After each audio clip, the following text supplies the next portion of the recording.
বাংলাদেশি জাতীয়তাবাদের অনুপ্রেরণা এগিয়ে নিয়ে যাওয়া। আর বাংলাদেশি জাতীয়তাবাদ বলতে আমি একটাই জিনিস বুঝি, সেটা হলো যে ঐক্য,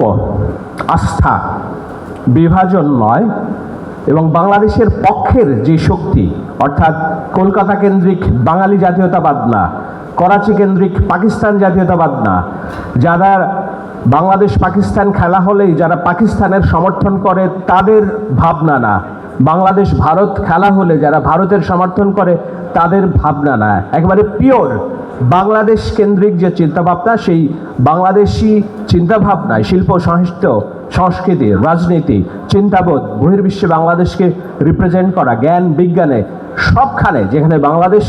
মাথা উঁচু করে দাঁড়াতে পারে, এই ধরনের যে রাজনীতি, সেই রাজনীতি করাটাই হলো বাংলাদেশি জাতীয়তাবাদ আমার কাছে। যেইটা সেখানে করতে গেলে জিয়ার সৈনিক হিসেবে, জিয়া রহমানের আদর্শ নাগরিক হিসেবে আপনাদেরকে হয়তো অনেক সহনশীল হতে হবে, সমীহ করতে হবে এবং ভালো রাজনীতি করতে হবে, সৎ জীবনযাপন করতে হবে, কিন্তু লক্ষ্য থাকবে একটাই, যেন আমরা এগিয়ে যেতে পারি।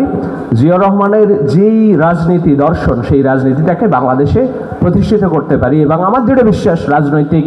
বিতর্ক থাকবে, মতভেদ থাকবে, সমালোচনা থাকবে।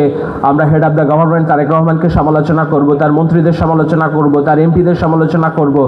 কিন্তু ব্যক্তি তারেক রহমান যেইভাবে রাষ্ট্রকে এগিয়ে নিয়ে যাওয়ার স্বপ্ন দেখছেন, একটা সাদা শার্ট পরে কারোর চলাচলে বাধা বিঘ্ন সৃষ্টি না করে, সারাদিনে একটু খেয়ে কম খেয়ে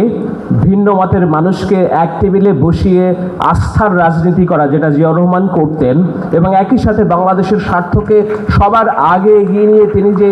সহনশীলতার রাজনীতি কথা বলছেন, পথ দেখাচ্ছেন, আমরা যদি সেই পথে থাকি তাহলে আমার দৃঢ় বিশ্বাস আমাদের অধরা স্বপ্ন সত্যিই আমাদের সামনে ধরা নেবে। আমি খুব বেশি বক্তব্য দীর্ঘায়িত করব না, আমার গুণীজনরা আছে, তারা কথা বলবেন, ভুল ত্রুটি